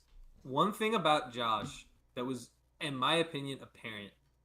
Hold on, I don't know why my camera's blurred. I need to be crystal clear right now. All right. Be crystal clear. It's still not, but fine. The issue is, for me, is that at the end of the day, Lamar has won 2 MVPs. He's won 2 MVPs. Now he has not won as many playoff games as Josh. That is true. And he does struggle in the playoffs. That is true. But at the same time, when you think about how both of those quarterbacks lost last year, they lost essentially the exact same way. They threw an incredible pass to their tight end who dropped the ball on a critical down. And yet, it was not the amount of flack that was received by one versus the other was incredibly different. Like, Josh Allen basically got no real blame for that loss at all. Whereas Lamar was criticized by a lot of people, including myself. So I think the reality is, I think people in the media don't actually really love Lamar. I think they probably disrespect him more than he is. And I say that as a Pittsburgh fan who despises having to play him every single year. 2 times. 3 times last year, and it was not fun the other 2 times. But my point stands. You can't really, like, I would say this right now. Like, if you put Lamar in Philadelphia, that team's undefeated. That team is just undefeated. That team doesn't lose a game. It's just, I don't know what to tell you. That team doesn't lose a game if Lamar's in Philadelphia because it's essentially the same system. It's the same logic where Lamar's reading, pulling, and then throwing. And I think Lamar may not have the bigger arm than Hurts, but it's not that far behind. And I think when you look at his ability to, and also when you consider the receiving core that he's had, like, who's his best wide receiver? You can name Mark Andrews at tight end. But Zay Flowers, what? 17th best wide receiver in the league? Maybe. I would give him a little more than that. He's not, like, amazing. Absolutely not. I'm not giving him more than that. I refuse to give Zay Flowers like more number than 15. That. Number 15. But okay, Nah. I want to hear about your conference champions. So you said the Bills for the AFC. I'm with that. NFC, who you got? There's a lot of good picks, man. Part of me just feels like the obvious answer is the Eagles, but because, I'm a hater and I'm not going to pick them, I think there is a storm brewing. So I looked at this last year. I know they lost an important piece of their team. But when you look back last year, I was looking at their team and I was like, you know what? They only had really one bad loss in like week 3. And nobody really saw that coming, and that team was a playoff team anyway. When you look at the Tampa Bay Buccaneers, and you look at Bucky Irving and how good he is, when you look at adding Emeka Egbuka, when you look at the fact that they might get Chris Godwin down the stretch, if Baker Mayfield can hold on to some of the pizzazz that Liam Cohen left him with, I think there is a real chance that, because if you think about it, let's say that Tampa wins that game against the Commanders, which, by the way, came down to like a late fumble and the Commanders kicked a field goal. That game was neck and neck, the tightest game of Wild Card Weekend. They beat Philly early in the year. And there was a recent quote, who did it come out from? Like the defensive coordinator of a team said something about the Bucs offense. A defensive coordinator from another team came out anonymously and said, yeah, it was really the first time that our defense got outpaced the entire year. Like, they always felt one step ahead of us. I think he was talking about Tampa, and I think it was the Eagles. Because it was the one game of that year where the Eagles really got embarrassed, and that was the defending Super Bowl champ. I think I'm mostly picking it because I think it's fun, but when I see Tampa, and if they can hold on to that Liam Cohen magic, I'm going to tell you right now, that's a team that could have gone into Philly and almost won, similar to the way the Rams almost won. I think that team could have. That team beat Detroit and Philadelphia last year. Yeah, that's true. I mean, I love the idea of Baker Mayfield in the Super Bowl. If it's a Bills-Bucks Super Bowl, I don't know who I'm gonna root for. I'm gonna be happy as hell no matter who wins. But the reason that I don't necessarily agree with that is, I mean, yeah, they beat the Eagles, but the Eagles started slow last year. There were talks about firing Sirianni, and Liam Cohen's gone. I think it's a fun season for the Bucs, and they make the playoffs, but I just don't see them going the distance. What are you gonna say? What are you gonna say then? I'm gonna say, all right, so your Super Bowl is Bills Bucs. Who do you have winning that? Bills. Bills. I would have the Bills winning that too. My AFC champion. This is my head and my heart aligned. Got to be the Bills. Like, come on. Has to be the Bills. For the past 3 or 4 years, I've been saying this, man. It's gotta happen. If anybody's due, it's the Buffalo Bills. And then in the NFC, I gotta go with the Matthew Golden-led Green Bay Packers. Stop it! Stop it! I mean, stop it. Matthew Golden is gonna have a Malik Neighbors type season, I think. He's done. And then also you have Micah Parsons on the other end, making stuff happen. Jair Alexander, come on, man. Come on. Get a load of this guy. Come on, man. And in a Bills-Packers Super Bowl... Get a load of this guy. In a Bills-Packers Super Bowl, I will be rooting for the Bills, but I think the Packers win it. I don't, and for the same reason that I kept saying, I don't believe that Matthew Golden steps up in year one as a concrete wide receiver, and I think that team, and the other thing that's important to remember about Jordan Love, because he's still in his third year, and I think he's really developing, he's got qualities of Aaron Rodgers, but he also has qualities of Brett Favre. He's like the merge between the two of their best and worst qualities, and when you see, like, especially when they were the 7th seed in his first full year starting, you saw it kind of happen against San Francisco, and you saw him struggle against Philadelphia. He has these moments where he's incredible, like with his arm talent and his arm strength, but he's also a high turnover level quarterback. He's a gunslinger level quarterback. I think it's very difficult when you see in history in terms of guys who are considered gunslingers, they can maybe get one, but it's really difficult for those guys to have maintained success over years and years. Yeah, there's like a certain level of progression to where you have to be like sort of an upper class level of game manager where you have to win games. And I just don't think Jordan Love is yet there in his progression in year 3. This is why I think they can get the 1 seed, because I think they can win a lot of games in the regular season. But I think a team with just a decent cornerback room, it'll be very difficult for Packer receivers to get open. Yeah. So I Philly You're wrong. Disagree. You're wrong. You're wrong. You're wrong. But I think like Philadelphia is a huge mismatch for them, and it showed itself. It showed itself last year. I mean, it was a complete mismatch. Jordan Love had 3 picks. He couldn't get his guys open. Guys wouldn't get open, and he just had to basically chuck 50-50 balls. And I don't think Matthew Golden's in a position yet to be able to win those as a young guy. Not yet, anyway. Maybe in a couple of years, but I just don't think he has that type of rookie season. Well, on the other end, we shall see. Oh, what's your other end? I don't know what we're gonna do, but Thursday night and Friday night there are games. We probably won't talk till Saturday, so we should probably preview those, and then we'll close it out. Or do we want to preview those on like Friday? Well, there's already games on Thursday and Friday. Yeah, we should do those now. Okay, yeah. Well, all right. Do you want to place a wager? Yeah, that's what I'm thinking. Little bit of FanDuel. Actually, no, sorry, not sponsored. Who knows? I'm just writing this in my notes. I'm gonna put $1 million on it. Yeah, just $1 million. Well,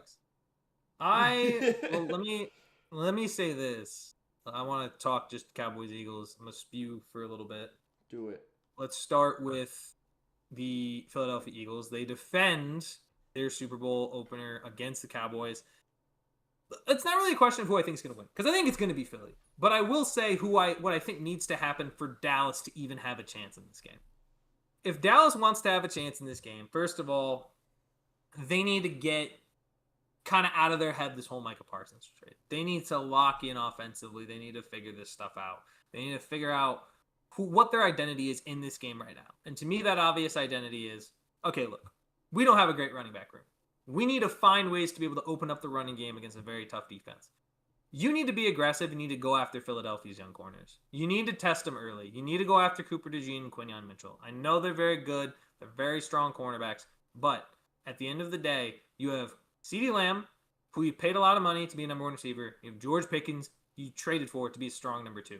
You need to rely on those guys to go on the perimeter and win one-on-one matchups against those corners. Because if you sit around and just let Philadelphia run the ball, build a lead, you're going to be playing catch-up. They can just basically play like all their guys back. They're not going to be worried about your run game because you haven't been able to establish it over the course of the game by developing the short passing game. And then you got to get quick passes to CeeDee and get quick passes out to George Pickens, move the ball to chains like that. I think you need long drives with quick passes. If you want to have a chance against the Eagles, you need to win time of possession. You need to do a lot of things to win this game if you're Dallas. Because it is already going to be an uphill battle. But that is how you do it. Yeah. I mean, it's good to think about, these unlikely things that could happen because that's the nature of sport. But, dude, I don't think Dallas stands a chance. Like, what's the spread on this game? Let's see. I can't imagine it's that giant, but I don't think it's big, but not double digits is my guess. Well, because it's week 1, right? I think Vegas probably know. I would say, I wouldn't be surprised. Oh my god, my phone never recognizes my face anymore. Because you ugly. No, because I got so much healthier after quitting nicotine. You can do it too. Yeah, it doesn't recognize you without a vape in your mouth. Yeah, I need to rip my vape to. Yeah, they're only 7.5. They're favored by a touchdown, which is still a lot. I think you would probably take Eagles. Dude, give me the Eagles 7. On the spread all the way. Listen, man, they better not lose. I better not be driving all the way to Philadelphia just find out the Cowboys are up 10 at halftime. That would be crazy. Which again, though, like I hope if it's a they, close game. I always hope it's because I think Dak is capable. I mean, he's not the best quarterback in the league by any metric, but he's still shown he's capable and can go into these venues and get that quick passing game going. You paid CeeDee, you trade for George Pickens. You got to let the strengths of your team do their best to cover up the weaknesses. That's the strength of this team, is to a tandem of these 2 wide receivers. It's this wide receiver tandem that is why they are good at all. Why they have any chance to be able to win is this wide receiver tandem. So utilize it. Really find out, is Cooper DeJean going to be able to handle George Pickens one-on-one? Can Quinyon Mitchell face one-on-one with CeeDee Lamb the entire game? That's what I think Philly's going to try to do, and you cannot let them just do that and bulldoze you over. Yeah, I agree. I think the question's going to be more, is George Pickens going to be able to handle being guarded by Cooper DeJean without getting super frustrated? I think again, like, I'm going to be honest with you. I think wide receiver matchup versus cornerback matchup one-on-one, these 2 wide receivers can beat those guys. I really do not think CeeDee Lamb. I think CeeDee Lamb can definitely has the edge over Guantanamo Bay, and I think George Pickens also has the matchup edge over Cooper DeJean. I think CeeDee. I don't think it's crazy to say that. I think CeeDee beats Quinyon, but I don't think George Pickens can handle. Well, Cooper's guarded by Cooper DeJean. Cooper DeJean is very clearly the cornerback too, and I think George Pickens, you can look at him on occasion. Like, on occasion, he's clearly shown he can be like a top 50-50 ball receiver. Mm-hmm. I think you could still see an advantage where if it's Cooper and Pickens one-on-one, I think you could make the case that Pickens does have the advantage there. I think the question is, does the offensive line protect enough to give Dak time? Which to me is no, which is why obviously Philly's going to win. That's why you have to go quick passing game. Yeah. But we'll see. Indeed. All right, so we both have the Eagles for day after tomorrow, right? Yep. Pretty clear. You got the Eagles? Yes. Okay. Yes. What? We were trying to bait me into taking Dallas? Like, no. Dallas sports needs something good to happen to them. What, for me to pick them? No. No, to win. And for you to pick them, I guess. No, I'm not. I'm not taking them to win. I do not trust Schottenheimer, the coach. If I were coaching that team, maybe we could. Yeah, I wasn't even thinking about that, dude. This is gonna be. It just gets worse and worse for Cowboys fans, man. Oh my gosh. Well, Okay, so then Friday we have Chargers Chiefs. Who you got? No, I feel like you asked me first. I feel like I gotta ask you. Who do you have? True. You know, As much as I want to say the Chargers, as much as I like the why don't Chargers, you? I believe in Justin Herbert. I like Lad McConkey. That guy should just be Scottish. I like saying that in a Scottish accent is amazing. Lad McConkey. Lad McConkey. Probably because did Shrek have a Scottish accent? And he would say it like donkey. Did Shrek have a Scottish accent? I think maybe, probably, yeah. I don't know. I don't know the accents, man. I don't know them. I don't know the accents. I'm gonna take a poll on that after the episode. Was Shrek Scottish? But like, does Shrek have a Scottish accent? Yes or no? I don't know why you have to like. Huh. I don't know why you have to like. It's weird because it's like, it's not like a poll because like it's like It's does he or not an does he not? It's opinionated very thing. It's no. like Yeah, it's like there's a clear answer. That's like it's a like Subway question, takes. like no cheating. You can't look this up. Yeah. Yo, like it's like Subway takes. Like, so what's your take? Shrek has a Scottish accent. 100% disagree. Yeah. And then they It's pull up the Jamaican. video, and then they know who's right or who's wrong. But Chiefs Chargers Friday night, 7:00. You gotta go with the Chiefs. Unfortunately, my heart says the Chargers. My head says, dude, it's the Chiefs on opening night, primetime television. The refs in Vegas aren't gonna let them lose. There's gonna be. Wow. I already know how it's gonna happen. You can't even break down the matchups. Come on, so man. the first 3 quarters are gonna be amazing. I feel like you're the matchup guy. I watch the football and I sort of understand like the broader trends. Yeah, you're just the Stephen A. Smith guy. Yeah, I am. You're like Max Kellerman. I'm like Stephen A. Smith. I would never take You're an Iguodala, actual though. good analyst. I'm like the vibes guy. Don't call Max Kellerman a good analyst. That's crazy. I think Max Kellerman had some good takes, but that's another conversation. I just know how this game's gonna go. The first 3 quarters, the Chargers are gonna play great football. They might even be up 3 going into the 4th. The Chiefs are gonna march down the field. Travis Kelce scores a touchdown. Chiefs are up 4. Justin Herbert, and his team, they got a punt on that next drive. They have to punt. It's not even like, oh, it was a ref. No, they just got stopped normally. There will be some sort of lame thing that happens. You know how the Chiefs in prime time goes. It's gonna be Chiefs win that game. They just do. Can you give a little bit of credit? Like, you make it sound like the Chiefs have nobody on their roster, and yet they just squeak by with wins. Like, they have Chris Jones, they have Mahomes, they have Xavier Worthy. They've always been decent at pass blocking. Trent McDuffie at corner is really good, right?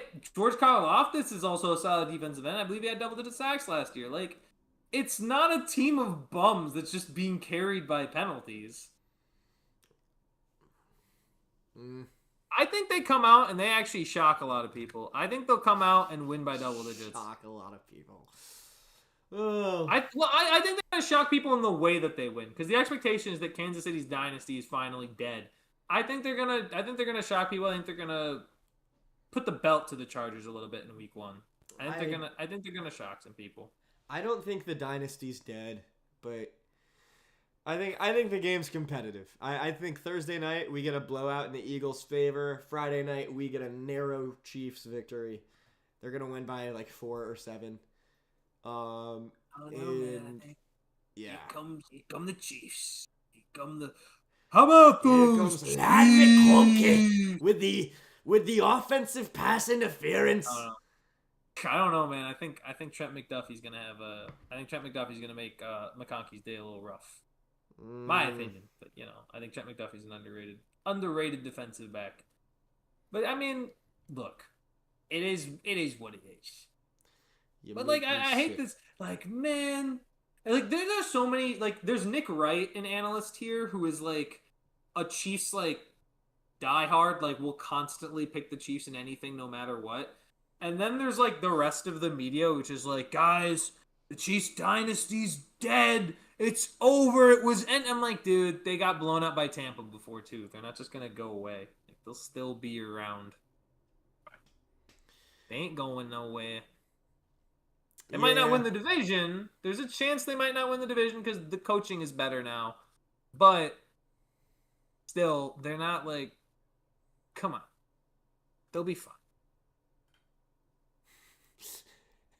Jay just came through for us. He said, Shrek's nationality is not defined, but he has a distinct Scottish accent and lives in a fantasy world inspired by European fairy tales. Hell yeah. Yo, do you think... Donkey. If you had to think what Shrek's ethnicity is, like if he wasn't an ogre, I feel like. I guess shoot. No, he is white. Never mind. I can't. No, but his ethnicity is white though. No, but he's white in Shrek 2 when he becomes a man. He's white. Okay, actually, yeah, Shrek. That's what he looks like if he was a man. Shrek would probably vote Trump. The whole thing. Probably. Get out of my swamp. Well, I mean, he's got a valid point. That's his property.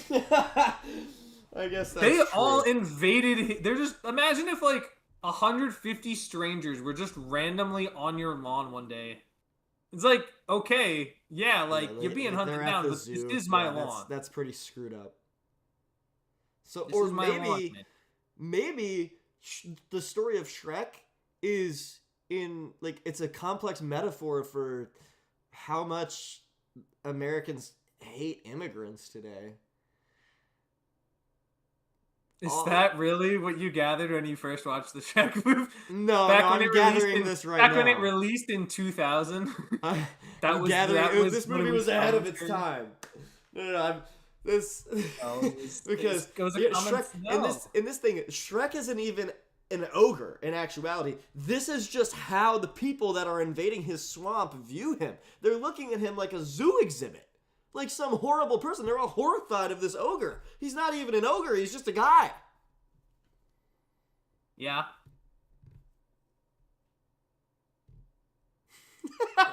I don't understand. I don't understand how that applied to the immigrant thing. Because Shrek is from the perspective of somebody who's anti-immigration, an immigrant. Because hateful Americans. Hateful Americans. Wait, hold on. How is Shrek an immigrants? The way the people in Shrek look at Shrek. Yeah, but they don't view him as an immigrant. They view him as an ogre, and that's how real life people view immigrants today. They're like, oh, they're eating our dogs. They're doing all this crazy stuff. They're leeching off welfare, but simultaneously freaking taking all the jobs. So immigrants view people who don't like immigrants as ogres. And people who don't like immigrants or view immigrants as like fairy tale creatures that should get off their lawn. More or less. Well then, so I guess the whole point is everyone should be against Lord Farquaad. Yeah. That's crazy, man. Lord Farquaad is the establishment. Shrek is the Mexican the people wanted his land. Ice Dream works near the future.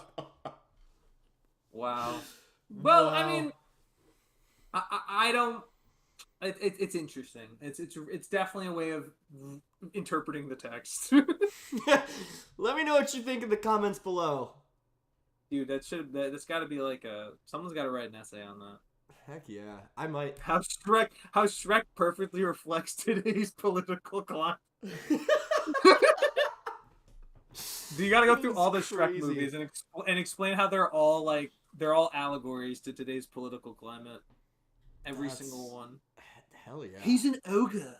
What did you expect? What is this accent? This voice you're doing? This was Shrek 3. This was probably the worst one. It's the one where Charming's the villain, and he just goes up to this kid and he goes, "He's an ogre. What did you expect?" Oh, whoa! Yeah, you see? He's an ogre. What did you expect? Exactly. That's crazy. That's crazy, man. Crazy.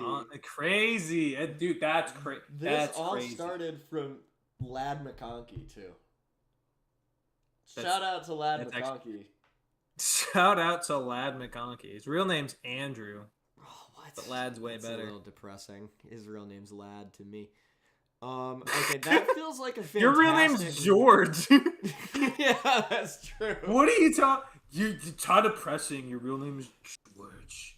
No, that's not depressing. That's not depressing, though. What? You tell me what? So Andrew, but Lad's real name being Andrew. Yeah, because Lad is cool as hell. I mean, I guess Taff is also pretty sweet, but I guess it just it's a little less cool.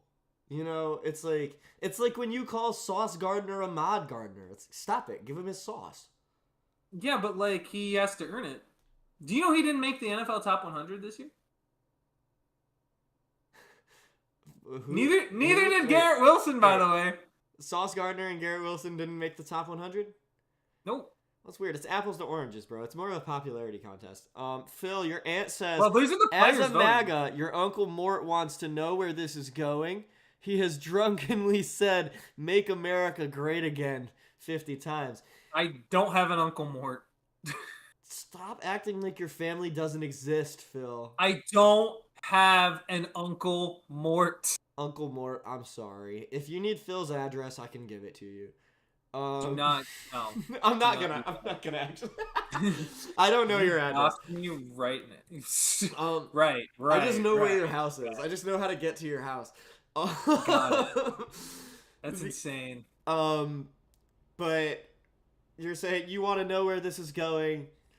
You know, when the cameras are off, I'll tell you. But yeah, if you're a fiscal conservative, let me tell you, I got a fistful for conservatives. Wow. Sorry. No, you can be whatever you can be whatever you like. Politics. Trump. Dude, me when I politic. Yeah, sorry. That was like what just happened. That felt like in the B movie when the guy puts the perfume on and he just can't help but to sting the guy. You know what I'm talking about? in the courtroom? That's like initially I was gonna be like, that's you in the Instagram comments. I'm not gonna like outwardly be like blah blah blah. I just couldn't help it. I had Dude, to say it's a full circle thing. That's you in the comment section. That's the guy. That's the lawyer dude showing his butt, being like, "Oh, I hope a bee doesn't sting me. I hope someone doesn't comment something rude under my rage bait." I hope somebody doesn't comment something rude under my rage bait. That's an amazing statement. That exemplifies Instagram comment sections. Like,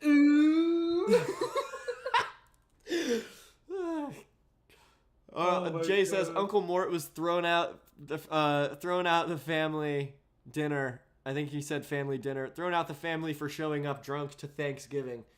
Yeah, I remember Phil telling me about that, man.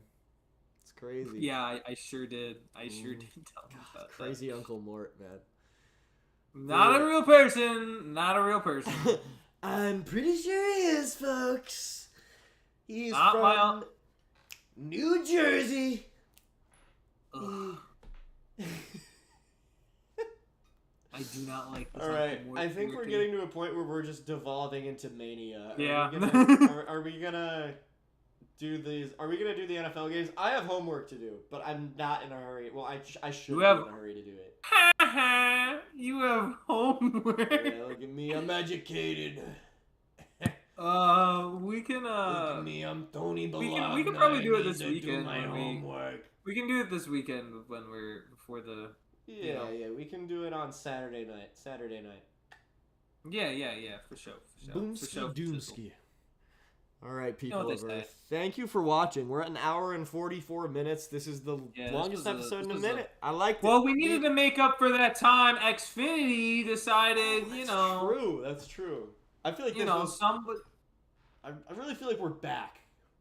Somebody, we're so back. It's the circle of we're so back. Oh, it's so over. Yeah. We're so back. Oh, it's so over. It's the infinite cycle. It is the infinite cycle. It's because it's the same thing with when I would choose to not be sick. When I would choose to when I would pass up never being sick again. You know, my Wi-Fi was gone for a week. Now I have my Wi-Fi again. I am so happy that I have Wi-Fi. You know what I just preferred? My Wi-Fi being there to begin with. Yeah, but I take my Wi-Fi for granted, and I probably don't use it as efficiently as I could. You weren't using it at all. Because it was broken. Exactly. I use it more efficiently, and I am more How? conscious of how lucky I am to have Wi-Fi.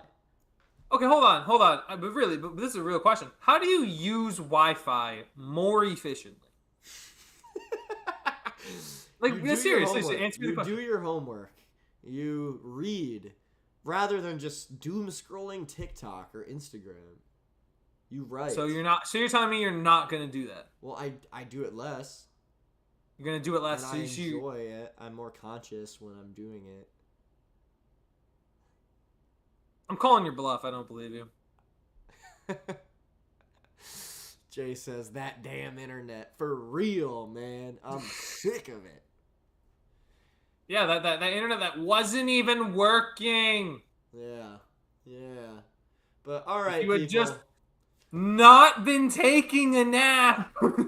Well, if you're gonna show up, if you're gonna show up at 4:02 and give me a time frame of between 4 and 6 and not even call me when you get here, what are you doing? All you had to do. You're gonna be here between 4 and 4:50. So when did you fall asleep? When did you fall asleep? 3:45, and I woke up at So you fell asleep in 15 minutes, yeah, and you fell could asleep not. in a shorter amount of time than that. I fell asleep in like 5 minutes. I was exhausted. From what?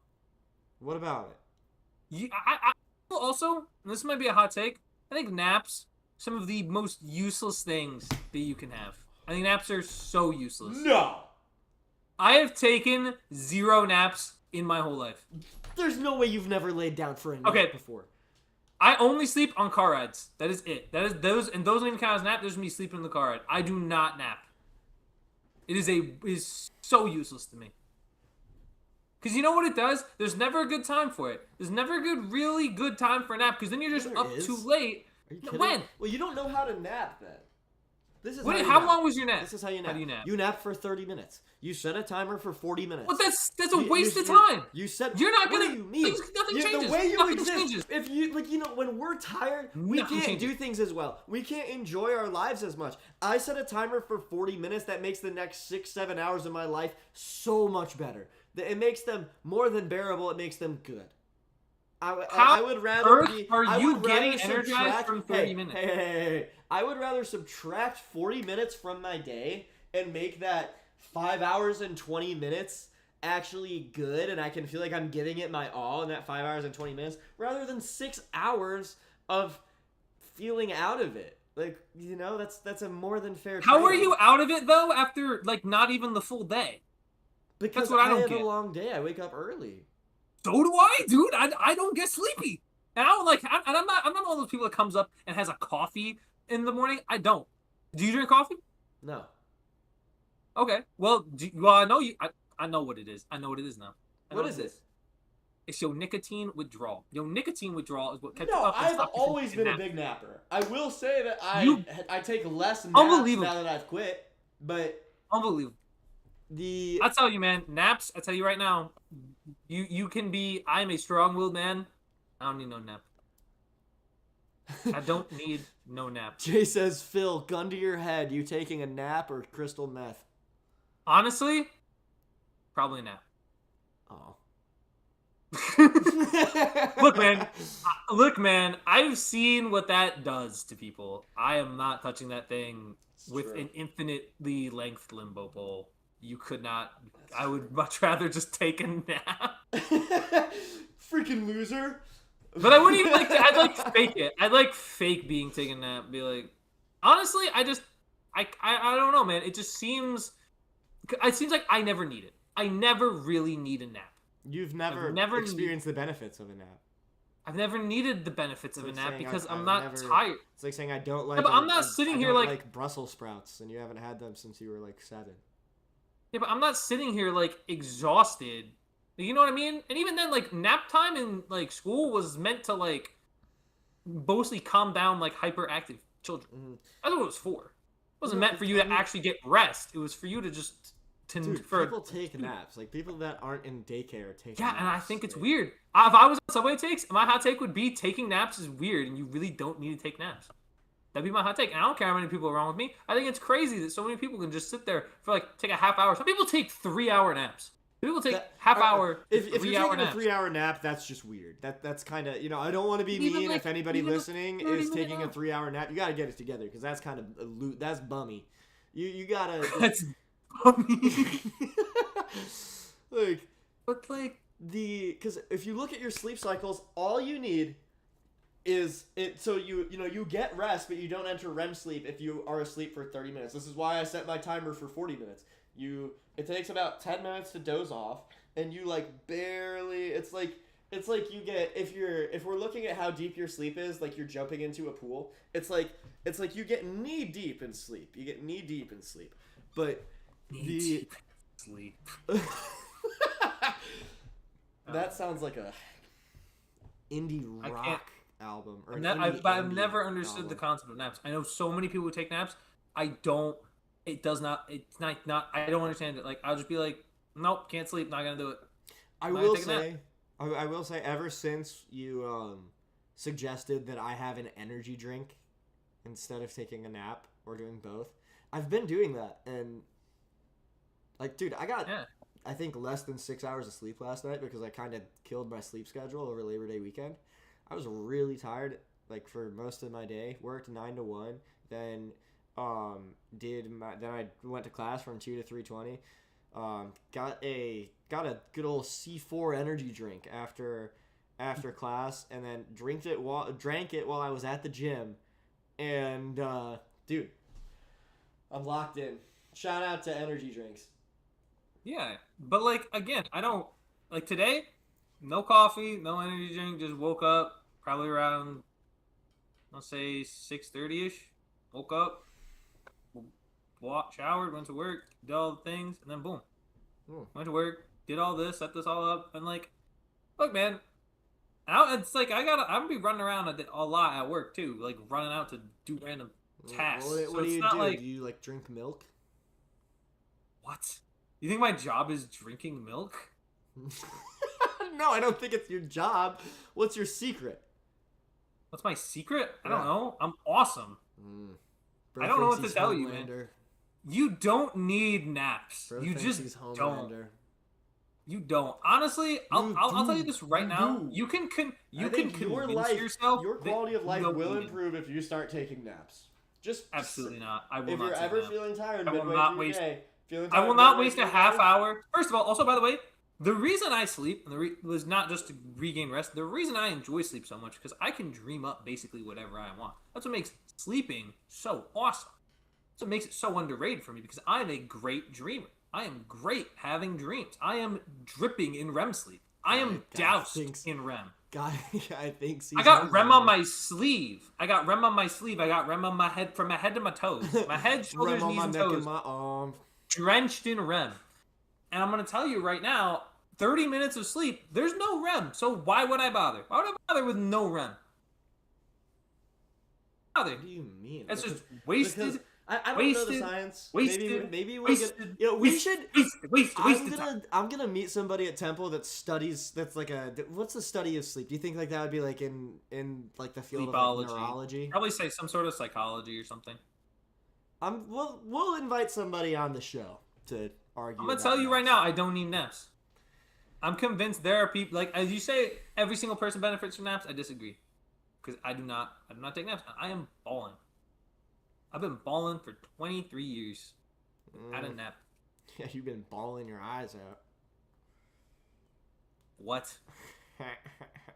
You think I'm crying? You think I'm crying? Bro, how much time do you think you've missed out on from taking naps? Probably not a lot. How many naps you taking? How many? Do you take a nap every day? I've probably taken less than 100 naps in my life. I've probably taken 80. 80 naps. 80 naps. You've missed out on 40 hours. You've missed out on almost 2 full days. Okay. But I still experienced the vast majority of those days. And probably my days are better overall because I decided to take those short naps rather than just enduring the next 6 hours of my life completely exhausted. I'll tell you, man. You got weak sleep genes. I have strong sleep genes. I can go to sleep wherever. Fine, then you have weak awake genes. I have strong awake genes too. I just have. Nope. I'm Sydney. Sydney Sweeney has great genes, and you have weak genes. That's what you have. Yeah, I don't know. I gotta. You're lacking your awake genes. All right. Look, dude, I'm gonna fall asleep soon. I need to do my homework. See, you already asleep now, and you already took a nap. Because I wake up at 7 in the morning, and then I freaking rack my brain at my classes, and then I have to do all these new things at my job, and then I have to go to the gym, and then I do this, and I have to make dinner, and it's like, oh my god. You know, I know something I never did when I was doing all that stuff. Nap. Just saying, man. Just saying. Man. All right, this is the poll. The poll for this week is: do you take naps? Well, obviously everyone else does because they do not have the and you're strength of just mind. so much better than everyone else. I'm better than anybody who takes naps. Oh Bro, I don't know what to tell you, man. Y'all need to get up and get on out. I'll tell you right now, man. I don't know when we had this. My head all day. Shout out to I'll you look if you know this song. Get Up, Get Out by Outkast and the Goody Mob. You need to get up, get out, and get something. Don't let the days of your life pass by. You need to get up, get out, and get something. Don't spend all your time trying to get high. You need to get up, get out, cut that bullshit out. Ain't you sick and tired of having to do without? So I was looking up when people started taking naps in history, and someone asked, at what point in life do people start liking naps? And some fucking Redditor answered, when your dreams have been thoroughly crushed. Oof. My dreams stay up. My dreams are alive and well. Stay up. My dreams are alive and well, dude. Stay up. If anything, I'm the dreamiest dreamer there ever was. I'm gonna tell you right now. Huh. I don't need no nap. Alright, man. Agree to disagree. We're gonna see what the public says. But of course, the public is gonna side with the nap. The public just likes you, dude. The public doesn't want to hear the truth. The public likes me. Hooray! The public likes the goofy guys like, I take naps. And then I say, I don't take naps. I don't need it. They're all everybody like, says, that's stupid. You stupid. You, not a napper. Get away from me. Dude. You know what? I don't tell you, man. Oh, Jay said, before we go, Jay said something about sorry, I meant to mention this earlier, Jay. You said something about a live watch-along stream on Friday, potentially. I would be down for that. What time does the game start on Friday? Because I have to be up at 6 in the morning, and I have to be on campus by 7 for the game. Oh yeah, also tune into the Temple game on Saturday. Maybe I'll think about it, you know. Maybe you'll see me. Okay. I have to go to the bathroom. Thank you for watching. We're going to see you potentially on Friday. We're going to see you on Saturday. Dang, that might be 3 days, 3 streams, 3 Dude, days. 3 days in a row of prime time. Taff is finding out adulting sucks. Got him. I'm actually kind of a big fan. Got him. I mean, I'm happier today. I mean, I'm not like I never want to be considered an adult. I want to be self-sufficient. Haha, you kid. Get him, guys. I'm happier now than I was when I was a teenager. Being a teenager is low-key ass. Like, I think it's... I'm going to look back on my life when I'm like 90. I wish I was still a teen. And I'm going to be like, dude, being a teenager was like the worst time of my life. Being a teenager is awesome. No. Being a teenager is so confusing 100% and scary. disagree. That would be my take on Subway Takes. Being a teenager is the worst time of most people's lives. I disagree. Because I don't think it's the worst time. I think it depends. It's such a scary, confusing time. Bros, don't be confused. Yeah, I mean that's what your 20s are for, man.